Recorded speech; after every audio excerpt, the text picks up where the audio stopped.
On this week's edition of the Overtime, we meet NAU football's new coach, Brian Wright. Then, we're getting outside and exploring the red rocks of Sedona and Picture Canyon. Finally, we're talking to local athletic directors about a troubling referee shortage. All that and more on this edition of the Overtime.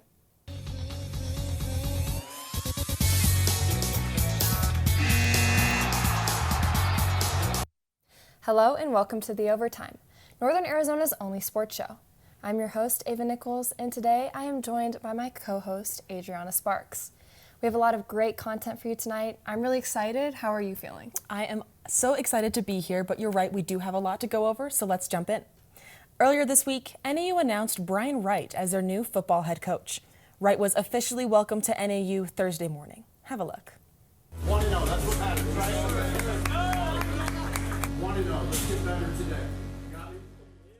Brian Wright was introduced as NAU's 31st head football coach on Thursday at the High Performance Center.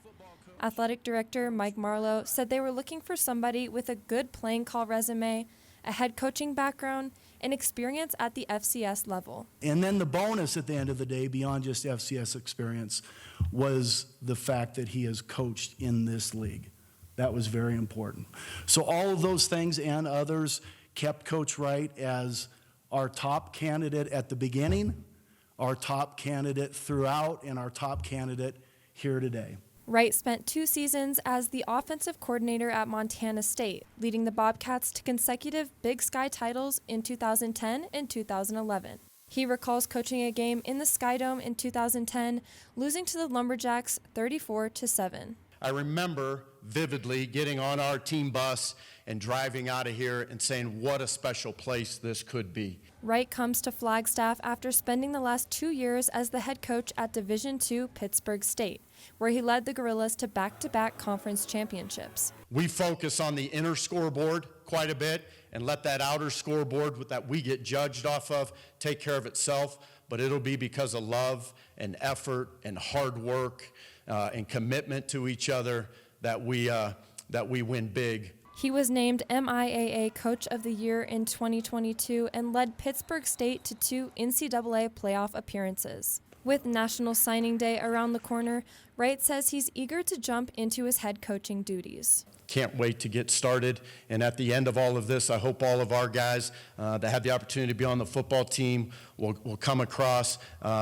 They will get their diploma as they get up on that stage, and they'll have a championship ring on their finger when they do it. So thank you, go Jacks.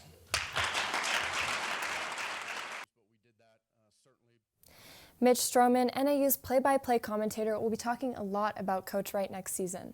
Tony Braca joins us in the studio with more. Thanks, everyone. I'm Tony Braca, and a major milestone was reached this past week. After nearly 3 decades on the job, voice of the Lumberjacks Mitch Stroman called his 1,000th game at NAU in the Lumberjacks' dominant 78-58 victory over Pacific this past Saturday. Stroman has called over 600 men's basketball games and almost 250 football games since his first broadcast in 1991. It's been something that has been so much fun for me for over 30 years.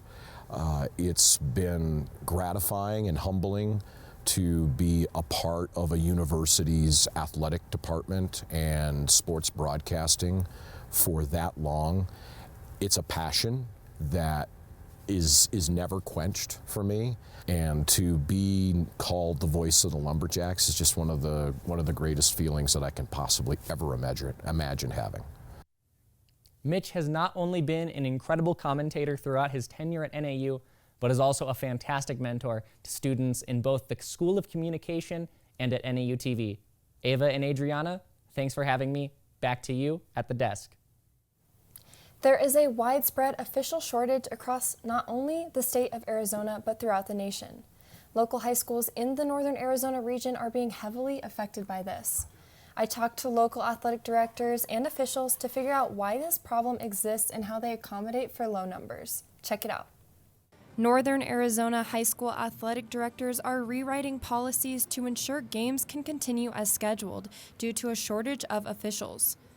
Flagstaff's athletic director, Janine Brandel, was an official for the AIA and currently serves on the AIA board, representing the Grand Canyon region. The pool of officials really has gotten much smaller because a lot of those people are retiring out. And there aren't new kids or new people just dying to be officials. Some of that's got to do about salary. Travels can be difficult, particularly if you're in our region. And then the hardest thing is parents, kids, coaches, they're disrespectful. Athletic directors across the region are taking action to curb the disrespect. Eric Fries of Coconino High passes out cards with instructions to a sportsmanship course for parents. Despite his efforts, there are still days he cannot schedule games due to a lack of available officials. So you can see all the ones that read BO on there is a blackout day, which means there's not enough officials to cover games on those days. We have never, until the last 2 years, had blackout dates. Due to the shortage, athletic directors often have to bring in officials from other areas, which can cost between $300 to $400 per game. We usually have to pull from the Phoenix area, and that's an added cost. What that means is we have to pay mileage for those officials. After serving as the athletic director at Northland Preparatory Academy for 20 years, Mike Elder retired in June, but decided to become an AIA official to support local athletics. I wanted to do my part in retirement to just take a little bit of the pressure off. And it's just a way to get out there and get great exercise and work with the kids. It's all about the kids. Elder says that officials need to be valued and respected in order to sustain the future of high school athletics. Our officials are human beings. They are people just like us out in the community working jobs. And they do this for the same reason that I wanted to do it, because it's all about the children. Ava Nichols, NAZ Today. This is a rapidly growing issue. If you are interested in becoming an official, visit the AIA website. Ava, I had no idea this was such a pressing issue in the sports industry. Officiating plays such a big role in the sports world, so I do hope that they're able to come up with a solution soon. We're going to head into a quick break, but stick around, because when we return, we'll have a double header for our new segment, Get Out There. A single ember from a wildfire can travel over a mile. You can't control where it will land, only what happens before it does. Visit fireadapted.org to learn how to protect your community from wildfires. On this week's edition of Get Out There, we have two beautiful places for you to visit. Yesterday, I traveled an hour south of Flagstaff to immerse myself in the beautiful red rocks of Sedona. I took a short hike and the views were extraordinary. Follow along. This week, I hiked to Chicken Point. Although the name sounds silly, the views are arguably some of the best in Sedona. This popular spot can be quiet in the morning, but often gets more crowded after 9 a.m. The viewpoint immerses you in red rocks and is very accessible. You can reach Chicken Point on a variety of trails, such as Mystic, Hog, or Broken Arrow. I took Chapel Trail over to Little Horse. This route is 2.5 miles out and back.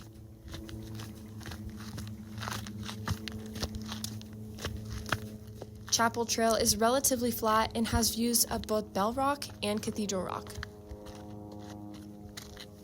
When you merge with Little Horse Trail, you begin a small climb around the back of the point. You may be joined by mountain bikers, as Little Horse is one of the most popular mountain biking trails in Sedona. The aerial view at the top is breathtaking, with many spots to eat a snack or catch some sun. Ava Nichols, NAZ Sports. Sedona is one of the most beautiful places I've ever been. It really is so special. You know, since moving up to Flagstaff, I have yet to visit the Red Rocks, but I think you've convinced me.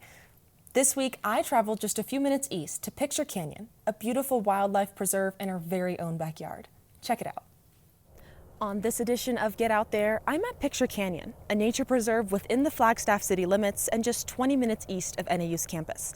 Picture Canyon is the perfect place for hiking, mountain biking, and simply enjoying nature. So come with us as we explore this hidden Flagstaff gem. The trail is a segment of the 800-mile Arizona Trail that stretches from Mexico to Utah. It is free and available to the public year-round. Water from the Wildcat Hill wastewater treatment plant allows for all kinds of beautiful vegetation and is home to several types of wildlife, including elk, turkeys, owls, and even bald eagles. But animals aren't the only ones to call Picture Canyon home. Behind me is a collection of ancient northern Sinagua petroglyphs. The Sinagua tribe occupied northern Arizona between 700 and 1300 AD and marked their presence with over 100 rock markings. The Sinagua tribe made hundreds of drawings around Picture Canyon, including images of people, animals, and what scientists assume are depictions of the sun and the moon. The tribe is also responsible for the cliff dwellings at Montezuma's Castle, which is less than an hour south of Flagstaff. Picture Canyon is the perfect place for outdoor recreation and nature appreciation located in our very own backyard. If you plan on visiting, the City of Flagstaff does request that the petroglyphs remain respected and unmarked. And as always, it is important to leave no trace. This has been Adriana Sparks with NAZ Sports. The canyon was absolutely stunning and the hike was very easy for beginners like myself. We're headed into another break, but don't go anywhere, because when we return, we'll be taking a look at what's happening this week in Northern Arizona sports. I already knew that I was gonna go to college, from a young age. I definitely want to major in political science, become the mayor or something, make the situation better for other people. My name is Justin, and I am your dividend.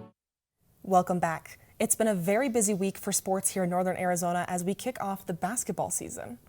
Basketball season is in full swing for sure. Noah Butler was at the NAU women's basketball game on Wednesday, and he joins us now in studio to give us a recap. I was able to watch NAU's highest scoring game of the season on Wednesday. The Lumberjacks scored 96 points, opposed to the Pacific Tigers' 65.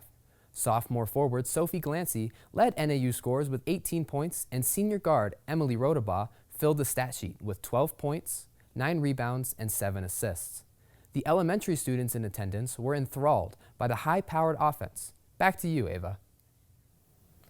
Thanks, Noah. Hannah Hamilton went out to Coconino High School earlier this week to catch up with the team as they took on Apollo High School. On Monday, I got the chance to go out to Coconino, and although they lost 72-53, the Panthers team remains hopeful for their season. Check it out. The Coconino boys basketball team hosted 5A Apollo in a non-section game Monday, losing 72-56 to fall to just 2-5 on the season. Panthers coach Cooper Elliott noted that costly turnovers turned an 8-7 first quarter lead into a 20-8 deficit. With that momentum swing right there, it was kind of tough to come back. I think we were in shooting distance the entire time, but realistically, we didn't have much to show for any of our outside shots, and the other times where we came on the floor, we probably turned it over, didn't convert our lanes, so that's not really a winning formula. In the second quarter, Apollo continued to double-team the point guard in full-court press, which led to turnovers and easy layups. Despite making those errors, players remained hopeful for their season. All around, we played pretty good, but there's a lot of stuff we can work on, like our turnovers, pushing the ball in transition, and just getting better shot selections. But I think we did good overall. We need to speed up our offense, get some easy buckets, like finish our lanes, and I think we'll be good to go. Elliott made sure to give props to his team's effort during the game, as well as their mental toughness. As far as this young team's chemistry and bond, it will continue to grow as the season progresses. We're young. I think they all love each other, which is great. I'm waiting for that, to kind of click and to get our chemistry down. I'm sure it will, but sooner the better, in my opinion. Hannah Hamilton, NAZ Sports. Thank you, Hannah, and thank you all for joining us on our final edition of the Overtime for this year. I would like to thank our sports reporters, Noah Butler, Tony Braca, Ashley Hinchy, and I'd also like to thank you, my co-host, Adriana Sparks. I'm Ava Nichols, and we'll see you in January for the next edition of the Overtime. Happy holidays.